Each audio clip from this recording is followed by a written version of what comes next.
The air in the grand orrery of Cygnus Prime was a tapestry of silence, woven with threads of ancient fear. It was a cold, sterile silence, the kind that settles in places of immense power when that power feels threatened. High above, suspended in the cavernous, obsidian dome, a slowly rotating hologram of the galaxy cast shimmering motes of light upon the polished floor. It was a perfect representation, a testament to the Concordance's mastery over the known universe, yet all attention was fixed upon a single, ugly smear at its periphery. A chaotic churning wound in the fabric of space known only as the Veil. For millennia, it had been a static anomaly, a divine warning to go no further. Now it was a focal point of terror, for something new had appeared at its edge, something small, insignificant, and utterly alien: humanity. Kalen of the Cygnian ascendancy, first emissary to the Concordance, felt the fine plumage along his neck and arms prickle with a familiar ancestral anxiety. His people were creatures of air and height, of graceful spires and elegant philosophy, but they had not survived the eons without a deep, instinctual respect for the unknown. He stood before the railing of his designated dais, his taloned hands gripping the cool, living wood of the balustrade. His gaze was locked on the flickering crimson icons that represented the human presence, a small cluster of vessels that obeyed no known principles of interstellar travel. They did not ride the gravimetric currents. They seemed to punch through them, leaving ripples of discordant energy that offended the senses of his finest astrometrics artisans. For weeks, the greatest minds of the assembled species had studied them, and the conclusion was unanimous. The humans were an enigma wrapped in chaos. Their transmissions were the most unsettling part. The Concordance communicated through elegant, modulated frequencies, layers of meaning embedded in precise mathematical harmony. The humans broadcasted a deluge of raw, unstructured noise. It was a cacophony of disorganized sound waves, frantic, pulsing light, and emotionally charged chemical signatures that overloaded every sensor array directed at them. Some analysts called it art, others madness. It was a torrent of conflicting narratives, of self-inflicted violence and profound compassion, of soaring ambition and crushing despair. It was the unfiltered soul of a species laid bare for all to see, and to the meticulously ordered societies of the Concordance, it was the most terrifying thing they had ever witnessed. It was a sign of a species unburdened by discipline, unchecked by logic, and potentially unbound by morality. A sharp, chitinous clatter echoed from the grand entrance, announcing an arrival that soured the atmosphere further. Warmaster Xylos of the Hive Imperium strode into the orrery, his heavily armored carapace gleaming like polished obsidian under the starlight of the hologram. He was a creature of war, bred for conquest and absolute clarity of purpose. His multifaceted eyes, burning with cold, predatory intelligence, swept the chamber and settled on Kalen. Contempt radiated from him in palpable waves. "Still staring at shadows, emissary?" Xylos's voice was a dry, rasping hiss, each word a shard of gravel. He moved to his own dais, a brutalist slab of metallic rock that reflected the martial nature of his people. "They are primitives, an infestation. Their chaotic signals are proof of their low-level sentience. They blunder at the edge of the veil like mindless insects drawn to a killing light. The course of action is clear." Kalen turned his head slowly, his own eyes, dark and deep, meeting the Warmaster's unblinking gaze. "Clarity is the luxury of the ignorant, Warmaster. You see chaos and assume weakness. I see a complexity we do not comprehend and assume a danger that could unravel everything we have built." "Danger?" Xylos chittered, a sound of dismissive amusement. "A few erratically moving ships broadcasting their emotional incontinence into the void. We have crushed civilizations for lesser transgressions. We have pacified entire arms of the galaxy to ensure the stability of the Concordance. These, humans, are a nascent plague. They must be sterilized before they spread." Before Kalen could offer a retort, a third presence made itself known. It was not a sound, but a change in the very resonance of the chamber. From a darkened alcove, the luminary Lyra of the crystalline sovereignty glided into the light. Lyra was not a being of flesh and bone, but a towering, multifaceted crystal, sentient and ancient beyond measure. Light refracted through her form, casting rainbows that danced across the floor. Her voice, when she chose to speak, was not a vibration of air, but a series of harmonic chimes that resonated directly in the minds of those present. "Patience, Warmaster," the chimes echoed, each note 1,000 years of wisdom. "The universe does not reward haste. To strike a new form of life without understanding is to throw a stone into a pond of unknown depth. The ripples may be far greater than the splash." Xylos swiveled his massive head towards the luminary, a gesture of grudging respect. Even the Hive Imperium did not trifle with the crystalline sovereignty. Understanding is a tool, luminary. It is not the goal. The goal is security, survival. These humans represent a variable we cannot control. Their proximity to the veil alone is an act of aggression. They must be made an example of. An example of what? Kalen countered, his voice rising with a passion he rarely showed. Of our fear, of our intolerance for that which is different. We have established protocols for first contact, protocols forged over millennia of peaceful integration and, yes, necessary conflicts. They are based on caution, on observation, on a gradual exchange of information. You would cast all of that aside for a preemptive strike, based on nothing more than aesthetic revulsion to their method of communication. Their method of communication is a symptom of a diseased mind, emissary, Xylos rasped. They broadcast their pain and their fleeting joys as if they were matters of cosmic importance. They have no concept of the great silence, of the dignity of contained thought. They are loud. They are messy. They are infants playing with stellar fire. The veil has been a seal, a warning, for as long as our star charts have existed. They approach it with a suicidal curiosity that can only be born of profound ignorance. What if their fumbling awakens what slumbers within it? That question hung in the air, heavy and cold. The veil. It was the one subject that could silence even the most belligerent warmaster. No probe had ever returned from its churning, gravitational depths. Ships that ventured too close were not destroyed. They simply ceased to be, their signals vanishing from spacetime as if they had never existed. The Concordance had wisely quarantined it, establishing a vast exclusion zone that had been respected by all known species for generations. The humans had crossed that line without hesitation. The data is incomplete. Lyra chimed again, her crystalline form pulsing with a soft, calming light. We perceive their signals as chaos because our senses are not calibrated to their meaning. A message of peace can be misread as a declaration of war if the language is unknown. We have sent our diplomatic fleet. We must await their report. We must honor our own laws before we condemn a species for breaking a law they do not know exists. The diplomatic fleet. It was a compromise that had pleased no one. A collection of the Concordance's most elegant ambassadorial vessels, escorted by a menacing wing of Xylos's Hive Imperium warships. A hand of peace, extended with a dagger clutched tightly behind its back. Kalen had overseen its dispatch with a heavy heart. He knew that Xylos's commander would be looking for any excuse, any perceived slight, to turn the diplomatic mission into a punitive expedition. Your laws are a comfort for settled times, luminary, Xylos ground out, his massive mandibles clicking in agitation. This is not a settled time. This is the arrival of a new paradigm, a species born of chaos, now testing the bars of a cage they do not understand. My fleet will maintain discipline. But if these humans make one hostile move, if they so much as power a weapon in our direction, I have given my commander leave to enact the sterilization protocol. The Concordance will thank me for my foresight. Kalen felt a chill that had nothing to do with the orrery's regulated atmosphere. The sterilization protocol was a relic of a darker, more brutal age, a scorched earth policy that had not been invoked in centuries. To use it on a species they had not even spoken to was an act of galactic vandalism. He looked from the implacable warmaster to the serene luminary, and then back to the crimson icons flickering at the edge of the galaxy. He saw not an infestation, but a question. A profound and terrifying question that the Concordance, in all its ancient wisdom and power, seemed utterly unprepared to answer. The silence returned to the chamber, heavier this time, pregnant with the weight of a decision that could either welcome a new voice to the galactic chorus or extinguish a star before it had ever truly shone. And in that silence, Kalen could almost hear the chaotic, emotional music of the humans, a distant, dissonant song of a future no one could predict. Bridge of the Concordance diplomatic vessel, the Stellarch's Mercy, was a symphony of quiet competence. Kalen stood on the command deck, his form silhouetted against the vast canopy of the forward viewport.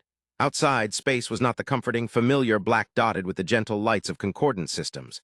It was a bruised, violent purple, illuminated by the ghostly, swirling energies of the veil. The anomaly filled the view, a constant, silent testament to the laws of physics breaking down. It was like staring into the eye of a dead god, and before it, impossibly small and placid, hung the human ships. They were unimpressive, utilitarian, asymmetrical designs that lacked any of the soaring grace of Cygnian vessels or the brutal functionality of Xylos's warships.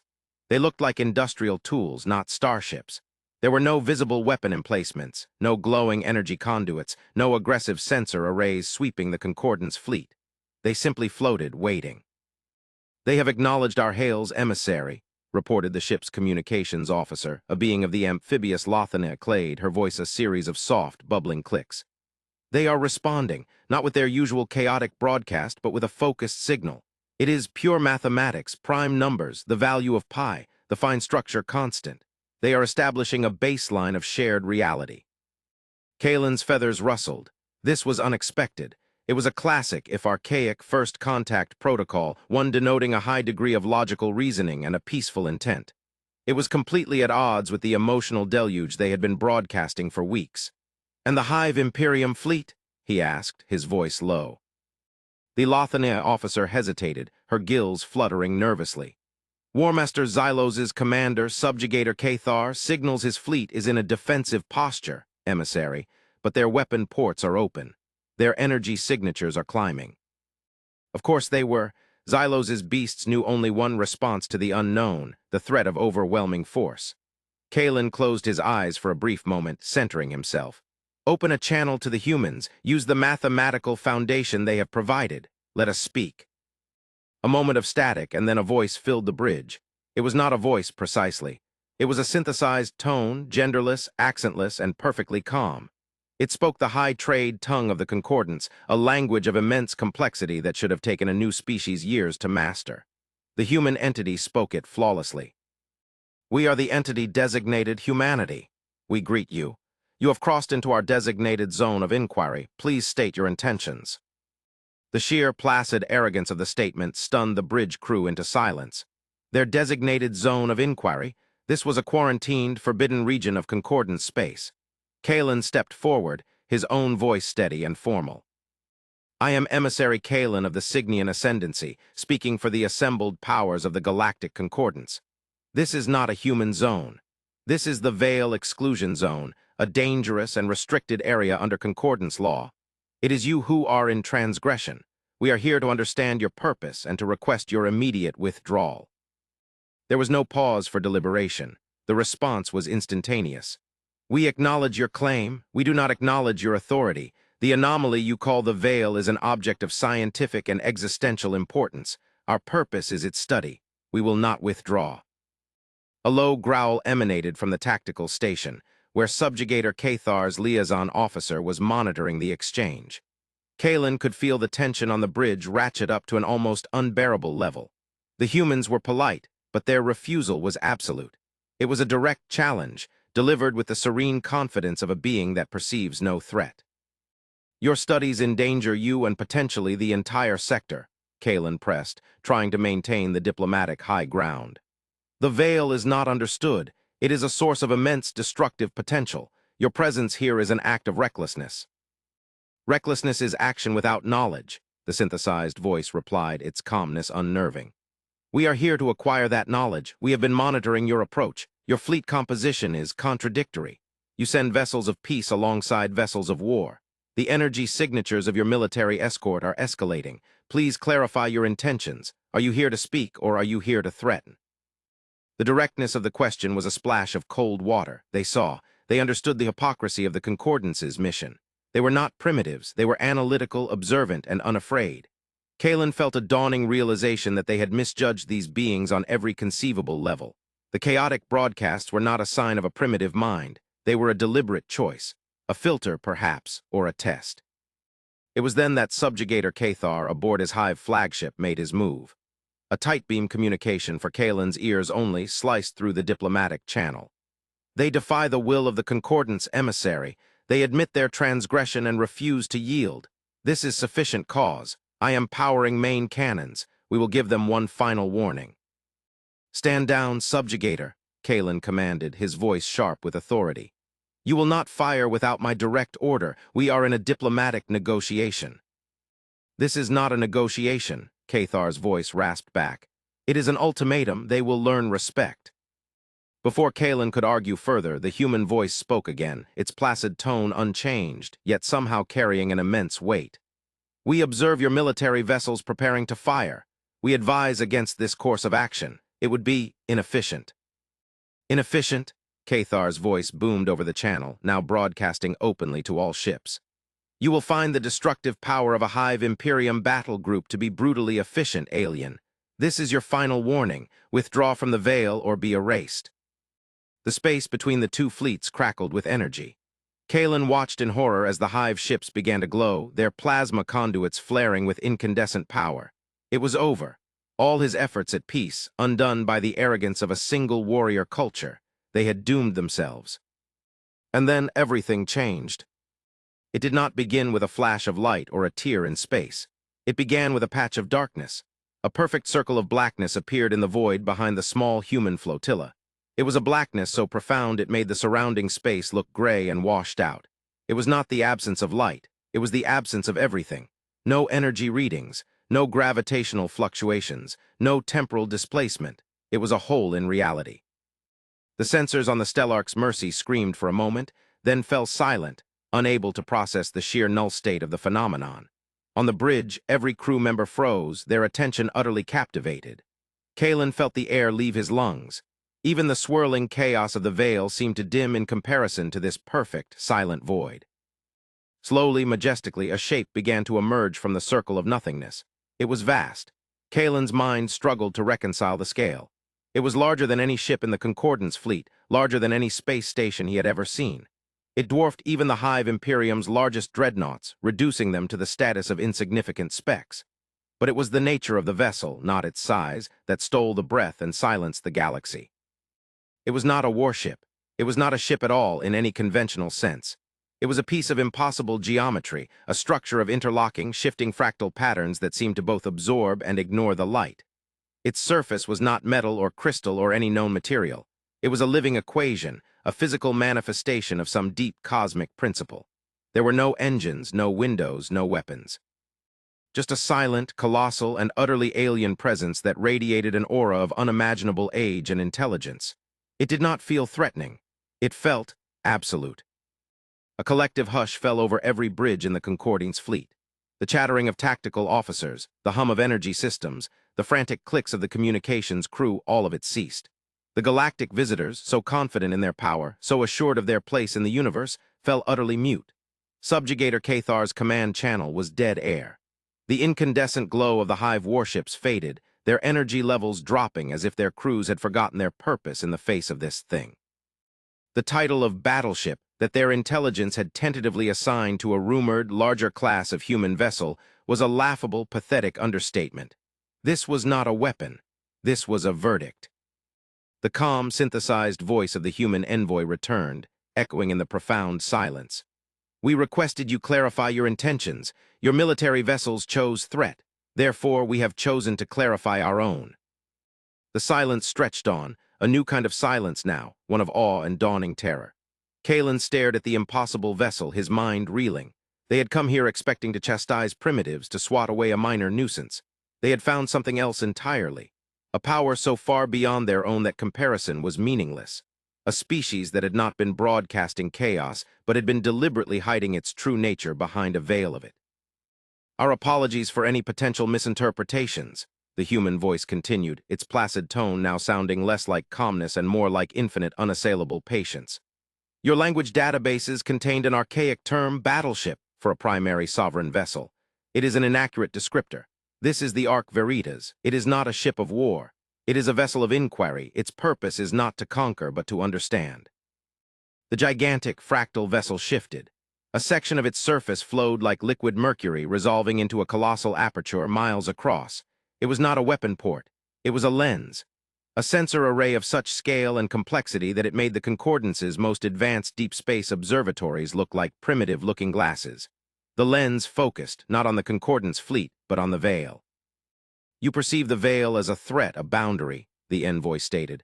This is a correct but incomplete assessment. We have been studying it. It is not a natural phenomenon. It is an artifact, a wound, a scar left in the fabric of spacetime by an event of unimaginable energy output, an event that predates the formation of your concordance. On the main view screen of the Stellark's Mercy, a flood of data appeared. Not chaotic art, but elegant, terrifyingly complex physics equations, stellar cartography, and temporal resonance charts.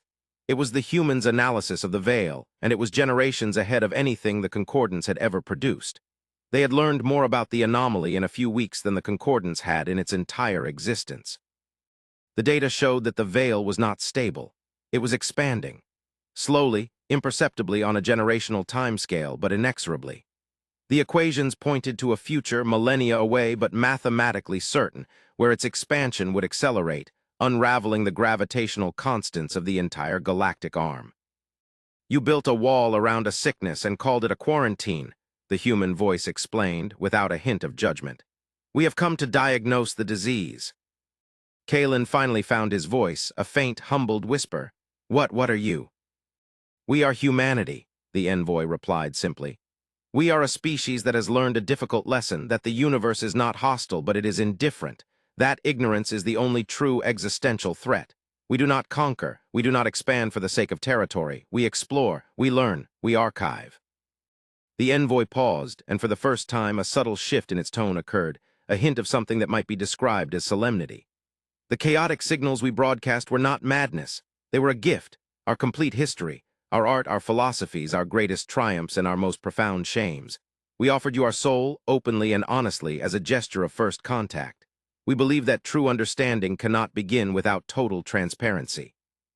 We believe that trust cannot be built by hiding what you are. You interpreted our honesty as weakness, our emotion as chaos, our trust as foolishness." The weight of that statement settled on Kalen, a crushing burden of shame. They had been offered the key to understanding this species, and in their arrogance they had thrown it away, mistaking it for trash. They had prepared for war against a species that had come offering a library. On the bridge of his flagship, subjugator Cathar stood frozen, his chitinous armor no longer seeming formidable but brittle. His entire worldview, built on the simple calculus of strength and weakness, had been shattered. He had threatened to erase a species that could likely unmake his entire fleet with a thought, and they had responded not with anger but with a lesson. The grand, fractal vessel, the Arc Veritas, continued its silent, passive scan of the veil. Kalen looked from it to the small, unassuming human ships, and then to his own fleet, so proud and powerful just moments before, now looking like children's toys. Everything had changed. The balance of power in the galaxy had not just shifted. The entire concept of power as the Concordance understood it had been rendered obsolete. They had come to the edge of their map and found not dragons, but cartographers. And these cartographers had just revealed that the entire map was on fire. The journey back to the grand orrery of Cygnus Prime was a somber, silent affair. The Hive Imperium warships, their previous menace entirely evaporated, flew in a loose, humbled formation, their energy signatures at a submissive low. The diplomatic vessels, once symbols of the Concordance's cautious magnanimity, now felt like relics of a naive age. Kalen had spent the entire transit in deep contemplation, replaying the events at the Veil, the calm, synthesized voice of the human envoy, and the soul-shaking appearance of the Arc Veritas. He had transmitted the full sensor logs and a transcript of the entire exchange back to the Concordance High Council. The silence from their end was as profound as the one that had fallen over the fleet. When he finally stepped back into the orrery, the atmosphere was funereal. Warmaster Xylos stood upon his dais, his powerful form unnaturally still, his multifaceted eyes fixed on the holographic representation of the veil. Even from across the chamber, Kalen could sense the Warmaster's inner turmoil. Xylos was a creature of certainty, and humanity had just introduced a universe of doubt into his life. The luminary Lyra was also present, her crystalline body glowing with a soft, steady light that seemed more pensive than serene. "Your report was comprehensive, emissary," Xylos said without turning, his voice a low, gravelly rumble stripped of its usual abrasive confidence. "The visual data is undeniable." "It is more than data, Warmaster," Kalen said, his voice resonating with the gravity of his experience. "It is a recontextualization of everything we thought we knew, about power, about intelligence, about the nature of civilization itself. They offered us their truth, and we prepared to offer them extinction." Lyra's chimes filled the chamber, a melody of profound melancholy. "The failing was ours, a failure of imagination. We have grown old and complacent, secure in our definitions. Humanity has reminded us that the universe is not defined by us." Xylos finally turned, his gaze locking with Kalen's. For the first time, Kalen saw not contempt in the War Master's eyes, but a flicker of something akin to fear. Not the fear of an enemy, but the fear of a vast, uncrossable intellectual chasm. They call the Veritas a vessel of inquiry, yet it possesses a power we cannot measure. They claim to be archivists, yet they trespass in the most dangerous region of the galaxy without hesitation. Is it possible this is a deception? A display of overwhelming power to lull us into a false sense of security? No, Kalen said with absolute certainty. If they had wished to deceive us, they would not have given us the key to their entire culture. They would not have explained their motives with such clarity. Deception is a tool of the weak or the malicious. I believe humanity is neither. They are something else. They are driven by a purpose we are only just beginning to comprehend. He paused, looking up at the swirling hologram of the veil. The preservation of knowledge in the face of an existential threat. As if on cue, a new icon appeared on the galactic map. It was a single, pure white light, positioned precisely where the Arc Veritas had revealed itself. A communication request, direct from the human envoy to the heart of the concordance. A tremor of apprehension went through the orrery. After a moment of shared, silent assent between Kalen, Xylos, and Lyra, the channel was opened. The calm, synthesized voice filled the vast chamber, as clear and steady as it had been in the void. This is the human envoy, addressing the body you call the concordance. We have completed our preliminary analysis of the veil anomaly. Our findings are of mutual and critical importance. We wish to share them with you. We are listening, Kalen said, his voice now the official voice of his entire civilization. The grand holographic display shifted. The image of the galaxy dissolved, replaced by a detailed, three-dimensional model of the veil. But this was a view no concordance instrument had ever seen. The Veritas' sensors had peeled back the outer layers of chaotic energy, piercing the event horizon of the anomaly to reveal what lay within. It was not a vortex of pure energy, as their theories had suggested. At the heart of the swirling wound in spacetime was a structure. A vast, artificial construction of impossible scale, shattered and broken, caught in a state of perpetual, slow-motion collapse. It was a megastructure, a Dyson sphere or a ringworld of a size that dwarfed any of the Concordance's greatest engineering feats. It was dark, derelict, and radiated an aura of immense, ancient grief. The veil is not the result of a natural stellar event, the envoy explained. It is the echo of a weapon of such magnitude that it did not destroy its target but erased it from the normal flow of spacetime. This structure and the civilization that built it were its victims. The wound it left behind is what you call the veil. A stunned silence gripped the orrery. A weapon that could do that was beyond their theoretical frameworks. It was an act of decreation. Our deep reality sensors have detected a signal emanating from the wreckage, the envoy continued. It is weak, degraded by eons of temporal distortion, but it is coherent. It is a repeating message, a warning. The holographic model zoomed in, focusing on a single, faintly pulsing point of light deep within the ruined megastructure. The human envoy began to translate the signal, its synthesized voice reciting words that were ancient beyond imagining. It speaks of an entity, a force. It has no name in the message, only a descriptor translated from its ancient mathematical language as the Great Silence. A wave of entropy that does not destroy matter but extinguishes consciousness. A force that moves between galaxies, consuming the light of intelligent life, leaving behind only quiet, empty worlds and the sterile hum of machinery. The civilization that built this structure did not fall to war or natural disaster. They were harvested.